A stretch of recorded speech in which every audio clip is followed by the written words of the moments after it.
It's like physiology. It's your body. Yeah. If you have a body and you take one of those things, you're going to get addicted or dependent. That's not how it works. That's not how any of this works. What the f*** is going on, YouTube? It's Ashcon, aka Dropped Out Beats, back again with another Addiction Neuroscientist Reacts video. For those just tuning into the channel, I'm a trained addiction neuroscientist and hip-hop producer, and today I got my best Jersey Shore Persian swag shirt on, because we're going to be fist bumping like a champ after we get some Gym Tan perks. I mean, Gym Tan laundry up in this biatch. You know what I'm talking about? No, but more seriously, today we're going to be reacting to Mike the Situation from Jersey Shore. Man, I was a senior in high school when Jersey Shore came out, so I remember Jersey Shore fondly. My wife and I watched Jersey Shore the first 3 seasons back again, because after season 3 or 4, whatever it is, it gets terrible. Like, once they go to Italy, I fall off, but, you know, otherwise, we stay fist bumping like champs around here. You know what I'm talking about? So, with that being said, in the comments, let me throw my headphones on, take my big, ugly head off of the screen, and we'll put the Situation's big, beautiful face on the screen and hear about his situation. Let's hear what he has to say. If you like the music that you are hearing, this is off of my new single, Do You Love Me? Now streaming on all available platforms. And you went straight from rehab to the first season of Jersey Shore. Yes. I was trying to keep that hidden because, again... Comment down below if you knew that. So when I first watched this interview, you know, this is Mike the Situation on Steve-O's Wild Ride podcast. My bad, I got a little distracted. This is Mike the Situation, Steve-O's Wild Ride podcast. Shout out to Steve-O for another good interview. We're probably going to be reacting to a lot of Steve-O on this podcast because they talk about drugs. And so, with that being said, I actually had no idea that Mike the Situation had just gotten out of rehab when he got onto the Jersey Shore. And, like, we were watching that shit when it came out. You know what I'm saying? So, I had no idea that he had just gotten out of rehab and then went straight to the Jersey Shore house. I think that's pretty crazy. Let's get back into it. I had very little knowledge about addiction or self as a young man, let's just say 26 years old. Then when I was... For a year reference, I graduated high school in 2010. Jersey Shore, I believe, came out in like fall of 2009, spring of 2010, something like that. Casted, I was hiding it from the producers that I just got out of rehab. I mean, you know, because maybe they wouldn't have casted me. You know, I was a risk, you know, with that. So, and I went to rehab for opiates. As again, I loved, you know, I had a love for Percocets or opiates, so to say. Yeah. When you got out of rehab right before the Jersey Shore started the first season, yeah, were you actually trying to stay sober, or you just weren't even? Oh, good question. No, I was trying to stay sober, but well, it's called substitution. I wasn't trying to take Percocets. But I was like, I thought I was somewhat healed. I had no knowledge of addiction or that you had to treat yourself mentally, physically, and spiritually. At the time when they first detoxed me, I'm like, I'm good. You know, some of the guys and some of the stories that you would hear in rehab, they're like, oh my God, this guy sold, you know, his kitchen cabinets for crack. And you're like, that's not me. You know what I mean? I'm not those guys. I got this. Right. And then you go right back into the streets and back to pretty much very similar behaviors. But it took me a little time. I started at the Jersey Shore and I was just drinking the first season. Once they gave me the money, that second season, or maybe a year later, and I started to get the millions of dollars and the big raises, the Ferraris. I know that I bought my first Ferrari with about 200 Rockasets in my pocket at the time. Like, oh, we about to have some fun. Yeah, so let's pause there because there's a lot of information there about the mind of someone with a substance use disorder. You know, someone with a substance use disorder thinks if they have all the money in the world, they're good to go. They can, you know, use their drug of choice, not have to worry about it. They won't have any issues and they'll be good to go. You know, that's kind of what Mike the Situation is getting across here. And he basically hit the lottery in some ways, right? Like, he got on MTV. He made the cash money after the first season, is what he talks about in this interview. And he had 200 rock cassettes in his pocket when he went and bought a Ferrari. You know, I don't care if you're a sober person or not. That sounds like a good day. Now, on to the more important sciencey stuff. When he talks about just getting out of rehab, going onto the Jersey Shore, and thinking that he's cured and he's just drinking. One of the problems that I currently have with the way that we talk and think about addiction, whether it's in the science lab, in the therapist office, it doesn't really matter, is according to the DSM, men can have 2 drinks, less than 2 drinks per night and not have alcohol use disorder, and women can have 1 or less drinks per night and not have alcohol use disorder. That's not necessarily, a pure sexism thing. Is just based on the biology of alcohol metabolism and how drunk a 250-pound man gets versus a 100-pound woman. I more so am on the 100-pound woman scale when it comes to the alcohol. You know what I'm saying? So, take that with how you will. It's like 3 beers for me, and I'm pretty good to go. Anyway, Mike's talking about substitution, and he's exactly right that he was substituting for a drug that he basically kind of liked equally as much, in my opinion, as opioids. Now, he went to rehab for opioids, but I mean, if you watch the Jersey Shore, the amount of alcohol that they were consuming absolutely met the criteria for alcohol use disorder. There's not a doubt in my mind that they had a drinking problem, and Snooki obviously had a drinking problem in the show. It was addressed, if I remember correctly. And so I think back in the day, like in 2010, this was definitely the case of like, hey, I got sober from the drug that I had a problem with, and now I can just go drink a lot. And I think we've gotten wiser to the point that, you've gotten sober from the drug that you've had a problem with. That's good, but maybe don't go out and drink a lot or something. And so I think, that's good advice. Don't just stop taking one drug and substitute it with another. The problem we have in this country is people confuse substitution with medication-assisted therapy. Medication-assisted therapy would be something like methadone, Suboxone. I can't think of all of the medication-assisted therapies off the top of my head right now because I have a good bit to talk about in this video, but you get the point. Methadone, Suboxone, those kinds of things that help people who have struggled with opioid use disorder. It helps them take an opioid and then be more functional, right? And if we're functioning, that's great. If we are a functioning, working piece of society, that's what we want, right? Like, what's there to complain about if someone is a functioning member of society? That's not the same thing as substitution, because what Mike is getting at is that for substitution, what was he doing? He was going to the bar, he was getting drunk, he was partying. He wasn't being a functional member. I mean, he was working at the t-shirt shop,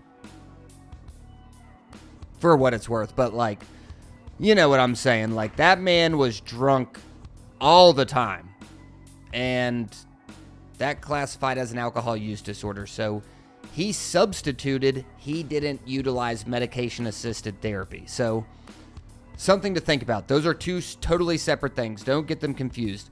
If we're substituting, something like substitution might be, oh, we had a methamphetamine problem, now we're using cocaine. Oh, we had a opioid problem, now we're using Xanax. Oh, we had a Xanax problem, now we're using alcohol. We're going from one addictive substance to the next, and we're staying just as non-functional, right? We're not functioning any better. That's the key part here. When we're substituting, we're not functioning better. We're functioning just as worse, just on a different drug. When it comes to medication-assisted therapy, we start functioning better. That's good. We're not going to moralize drug use here, okay? Drug use is an amoral act. Stealing is a moral act. That's different. Just using drugs, just having a substance use disorder does not make you an immoral person. Therefore, using medication-assisted therapy doesn't make you an immoral person, right? And what I'm getting at with substitution is that it's not helpful. So don't do that. Go to something like medication-assisted therapy. So with that being said, let's kind of skip ahead here to where Mike does talk about the gym tan perks, because he's going to tell an interesting story here about jumping out of a car. You know what happens when you run out. Yeah. You're on a big TV show, they're watching you 24/7. get sick. Now you're going to get sick and go through withdrawal. And eventually there was the next caper where I somehow ran into a guy at a tanning salon. So just real quick, I'm genuinely curious. I think this is something that a lot of like square normie people get wrong. Everyone thinks that people continue to use drug use solely to avoid withdrawal. And so I want to know down in the comments below if you agree with that. I don't think that's true. I think people use drugs sometimes to avoid withdrawal, sometimes to feel normal, right? Like, because if you have a substance use disorder, you're going to feel normal when you're on the drug, not when you're sober. So you're going to use the drug to feel normal. So let's get back into it. That was the owner, and we were doing gym tanning and laundry, and I saw his eyes were pinned. Once they let me go into the tanning salon to go tanning, they take the mic off, and because you need your privacy, you're gonna get naked possibly. And I looked at him and I went like this, and no words are spoken. And he goes, and I go, tomorrow, man. And he goes, okay. The next day he brought me a 50-pack. So every time I went gym tan laundry, It's now Gym Tan Percocet. yes, it pretty much was. Yeah, every time I went, there would be a Percocet, 50-pack of Percocets or Rococet. We do not endorse Percocet use on this channel. Let's be very clear, YouTube. We don't, we don't endorse that. We're just making a joke. That's underneath my eyewear and my towel, which is insanity. Who does that? And every other day I was so excited to go tanning that production kind of called on. They're like, who is so excited to go gym tanning laundry? This kid wants to drive. It's got to be his way. And eventually, I think the last week of production, the executive producers came out to me and like, you can't go tanning at this place anymore. It's season 2. And I'm like, and now I'm about to go through withdrawal because I'm really going through them now. And I'm like, why not? They're like, well, you can go to another tanning salon. They must have kind of caught on something was happening. They couldn't really catch me red-handed. So I'm like, all right, fine. We'll go to this other tanning salon as long as you let me drive. So you want to guess what I did? I'm like, okay, I'm driving. And now they put on like their top producer. I remember Brad. Shout out to Brad. He still works for the production company this day. We hug it out now because I'm now almost What's 9 the years name sober. of the production company? 495 Productions. Okay. I love those guys. Anyway, I'm on my 9th year of sobriety telling this story. And so I'm driving. Snooki's in the car. JWoww's in the car. DJ Paulie D's in the car. And I'm driving knowing I'm about to go through withdrawal and knowing I can't go to this tanning salon where a 50-pack is waiting for me. So I'm driving, and all of a sudden, I know to my eye is the street that I need to turn on to go to my tanning salon. I clench over while I'm driving, my stomach's hurting, and I make the left where they know I'm not supposed to go. Behind me is a car full of security designed to protect me, a car of cops escorting us through Miami, right? Imagine this. So now I'm starting to go down the street. And in my brain, I'm like, I need to just get a little bit of distance. What can I do? My brain is like, okay, what happens if I slow down this car with Paulie, Snooki, JWoww in the car to maybe 3 to 5 miles an hour? Just 3 to 5. And I hop out. If I hop out, maybe, obviously I don't think anybody's going to get hurt, but maybe that will give me just enough time so I could get a little running start. This is ridiculous, right? Running start so I can get to the tanning salon and grab my 50-pack so I don't get sick.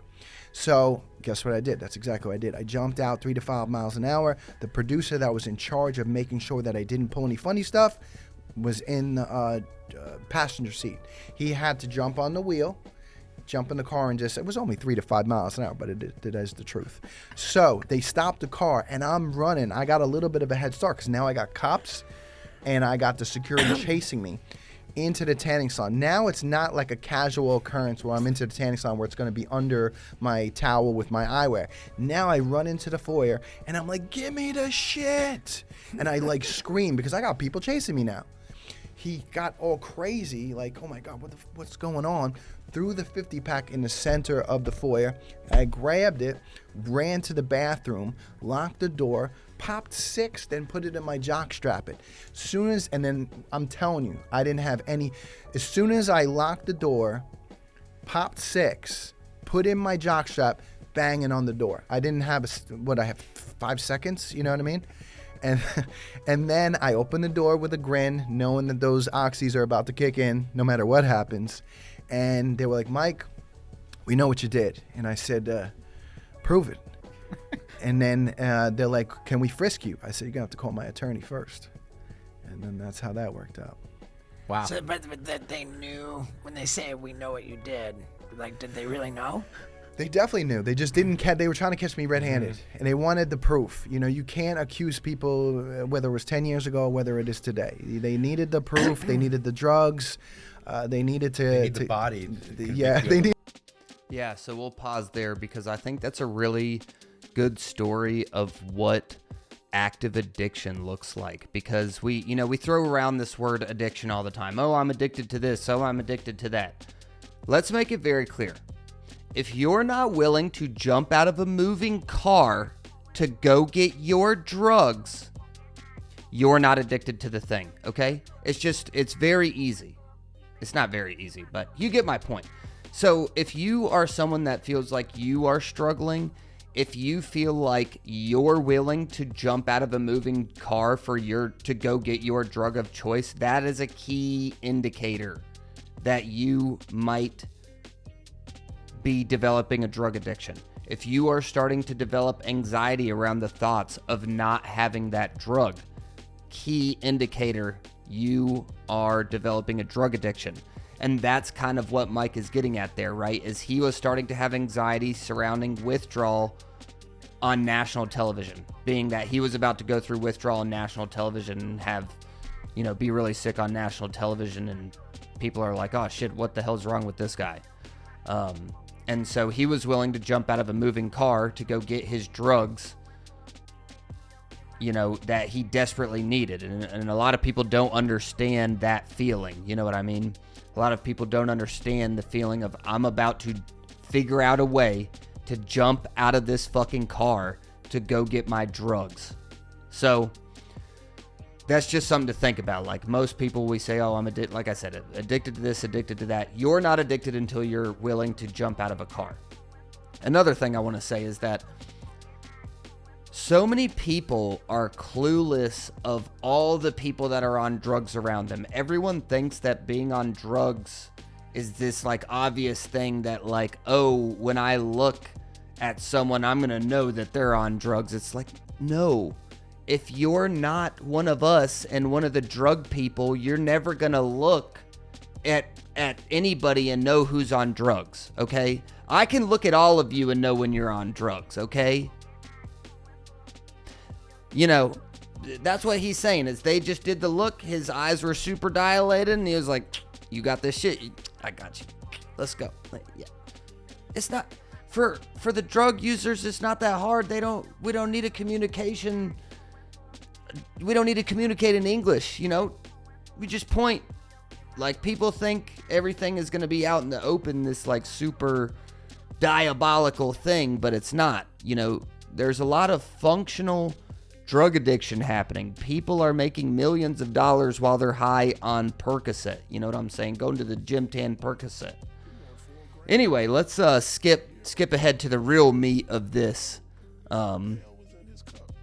interview, because I want to listen to him talk about rock bottom, and I want to kind of start to dispel this myth of rock bottom. We hear so much that, oh, you got to hit rock bottom to stop using your drug of choice and to get clean and sober and blah, blah, blah. But that's not the case. And so let's listen to what Mike has to say about rock bottom. First one was when I tried heroin, because I always told myself, I'm never going to try heroin. I'm a multimillionaire. I'm the situation. Because you always heard those stories of if someone, I was wondering if I should stop for that. Yeah, we could stop that. You know what? I'm going to take a leak again. I'm surprised he didn't start fist bumping. Yeah.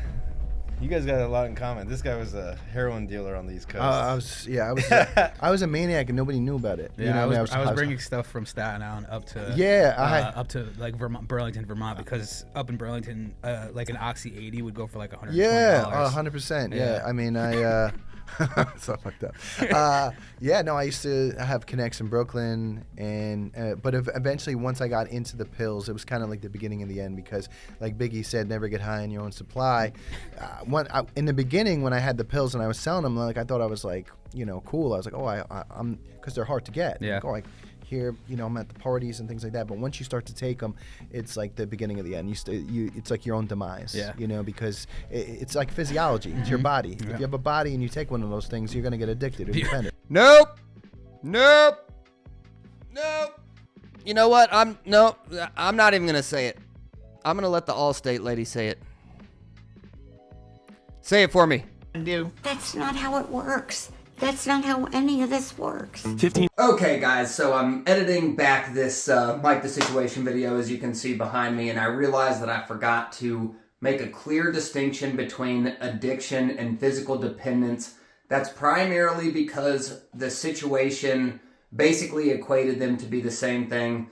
They're not the same thing, and so I reacted to just the addiction part of this to really hit home the idea that, we think of drugs being this like crazy thing that if you take it one time, you're going to be addicted and dependent and you're going to ruin your life. And it's like, that's not really the way drugs work. For physical dependence, you have to have a prescription for a long time, or, a decent amount of time to become physically dependent. That's what we get at with the alcohol and benzodiazepine withdrawals, that you're physiologically so dependent on those drugs that you have to wean off of them in order to safely stop using them. Hopefully you see what I'm getting at here. With that being said, let's get back into the video. Thank you, Allstate lady. Yeah, so I'm sorry, Mike, but that's not how any of this works. We'll get to the rock bottom stuff in just a second, but if you have physiology, you're going to get addicted. Okay, so let's add the layers of nuance onion. Add layers of nuance to the onion here. So Mike the Situation, this guy right here, you know what I'm saying? He likes oxycodone. He likes Percocet a lot. And so let's look at how desirable oxycodone is to people that use oxycodone and have used morphine and other drugs, because the thing you have to understand about drugs is that not everyone is going to like every drug. Therefore, not everyone is going to have an abuse potential for every drug. For example, I personally do not like opiates.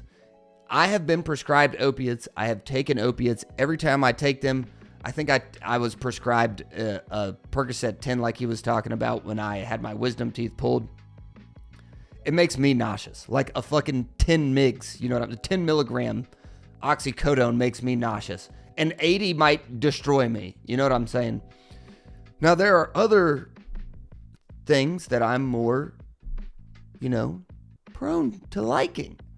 Opiates, downer type things, that's not for me. Do I like alcohol? Yes, I like alcohol. Would I ever have a propensity for an alcohol addiction? No, because I don't like alcohol that much necessarily. But so, we're going to look at a study here that is comparing how much opiate users actually like different opioids. I'm using opiate and opioid interchangeably. To some extent, they're not interchangeable, but this is one thing about this channel that I want to get across, is that just because I was a scientist doesn't mean that I love all things scientists do. So we're going to be looking at a study where they asked participants who are people with opioid use disorder, which of these is the most desirable to you? And they were also asked, which of these is the most desirable in the drug using community you know? The authors deliberately chose the term desirable rather than likable or enjoyable to try to capture the essence of both perceived therapeutic, aka analgesic benefits, as well as hedonic reward. So that just means like how good it feels. Patients were also asked which of these is the most addictive. Finally, patients with a history of heroin use were asked which was your gateway drug to heroin. So I don't think all of these people had opioid use disorder. I think some of them were chronic pain patients and some of them were participants with opioid use disorder. But my problem with the phrasing of this question is the authors deliberately chose the term desirable rather than likable or enjoyable to try to capture the essence of both perceived therapeutic benefits as well as hedonic reward. Okay, scientists do a great job of convoluting things. Just ask the motherfucker if they like the drug or not. I mean, that's a little too simple, and I know that being a scientist, but like this desirable term, it's a little convoluted. It means you have to start explaining things, and if you have to start explaining, you know, what your scientific term means, it kind of gets lost in the sauce, but that doesn't mean that these findings were not very interesting. So let's look at what drug was the most desirable to these patients / participants in the study. So these were participants, we'll say. So we got hydrocodone in this checkered blue. We got hydromorphone in this lighter blue. We have oxycodone in this Percocet blue. We have methadone in this white, and then we have other in this checkered blue. So, if you can't see, oxycodone is by far the most desired drug on this graph, right? Oxycodone far, let's see, it's at like 7 times the amount, the percentage of response by drug that people prefer or desire oxycodone compared to hydrocodone and hydromorphone, which is pretty interesting. And then when we look at, let me see if I can slide this over so you guys can see this better. Let's see if I can do this and if it works. So if we look at this, we were just listening to Mike talk about how his rock bottom was him trying heroin. So in that clip, he basically talks about how he's looking for oxycodone for Percocets. His friend gets him heroin. He knows he's about to go through withdrawal, so he starts to try the heroin. He ends up getting a phone call from his mom after he does a line of the heroin, and his wife starts knocking on the door, and he decides to flush the heroin and to get sober, and that was his rock bottom. His rock bottom was trying heroin. So if we look at this, what was the most participants' gateway to heroin? It was oxycodone or Percocet, similar to Mike the Situation story, but I guess these participants continued to use. But so what I wanted to get at with rock bottom in particular is that you don't have to hit rock bottom to get sober. And so I think this is a really important message, especially if you are struggling with an addiction. If this will let me zoom in, it will not. I will just read this. So this is from the English Mountain recovery program. I do not endorse them. I do not endorse them. I just thought that this was a great little piece on rock bottom that I found. And so what it says is that hitting rock bottom has been used in reference to addiction for at least 50 years now. The phrase was termed in the early days of addiction treatment when there was a limited amount of scientific research. At that time, many people believed that unless an individual lost anything, they would not be motivated to get treatment. The problem with the rock bottom mindset is that hitting rock bottom means different things to different people. Drug and alcohol addiction changes a person's life in many ways. In active addiction, people do and say things they would never do or say when sober. For example, someone that would never steal is stealing to feed their addiction. Have they hit rock bottom? There is no way to tell. It may be rock bottom for one person, but not for another, and the definition of rock bottom can change for an individual too. Maybe someone defines rock bottom as missing deadlines at work, for example, but then after they start missing deadlines, they change their definition of rock bottom to losing their job. In other words, it's easy to lower the bar to avoid getting treatment. And so that's where they go on to say this is a dangerous belief. I'll have this link in the description below along with my scientific references because, as I said before, this is a real science channel. We don't just talk about nonsense.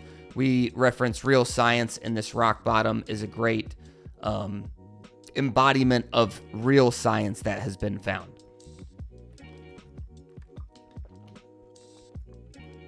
And so I think that's a good place to end because as we can hear Mike talking about his rock bottom, we can see, let me just get the co-host on this. I loved hair. He's going to say it right there. Let me make this big. Body and you take one of those things, you're going to get addicted or dependent. The only difference between you and I is I loved heroin when I first tried it. Oh. The only difference between you and I is that I loved heroin when I first tried it. So we have Mike the Situation here on the right here, who trying heroin was his rock bottom, and then he decided to get sober after that, which is great. It doesn't matter what makes you decide to get sober as long as you stop using the drug that is causing you so many issues in your life. You know, if that is happening to you, please seek out a substance use disorder counselor. They will definitely be able to help you if you are withdrawing from a benzodiazepine or alcohol. Please seek medical help because you will need to taper off of those drugs. Opioids, it's also recommended to taper off. It just makes your life a little bit easier. You know what I'm saying? There's no shame in tapering off a drug. You're not tougher, cooler for not tapering off the drug.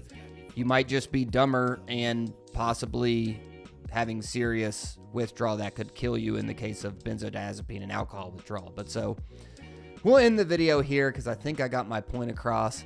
Rock bottom can be different for everyone. Not everyone has a addiction, abuse potential towards everything because not everyone likes every drug, right? I don't like every drug that I've ever done. You may not like every drug that you've ever done. It's about recognizing those drugs that you see yourself having a problem with and stopping yourself from continuing to use those drugs. I mean, I think it's ironic at the end of an alcohol commercial that they say, please use responsibly, yet we can't for some reason legalize any other drug and tell you to use it responsibly in this country because we're all just a bunch of degenerates, you know what I'm saying? That's why you're here at the Dropped Out Beats YouTube channel, because we're all a bunch of degenerate dropouts together, you know what I'm talking about? And with that being said, hit the like button. Please subscribe to the channel. We're trying to get those numbers up. You know what I'm talking about. Drop a comment down below if you've got something to say. I'd love to hear your perspective on this. Unless it's ignorant and stupid, which there's a lot of ignorant and stupid comments on drugs out there. So what am I inviting on this channel? Anyways, love you guys. Subscribe to the channel. Appreciate you for being a dropout today. We're going to keep growing this channel to a bajillion followers and a bajillion views and a bajillion watch hours. And then hopefully we change the way that drugs are viewed in this country and the drug laws, because the Controlled Substances Act, which I will most likely be talking about in a video very, very shortly, is terrible. So yeah, with that being said, I'm Ashcon, Dropped Out Beats. Appreciate you guys being here. Peace out.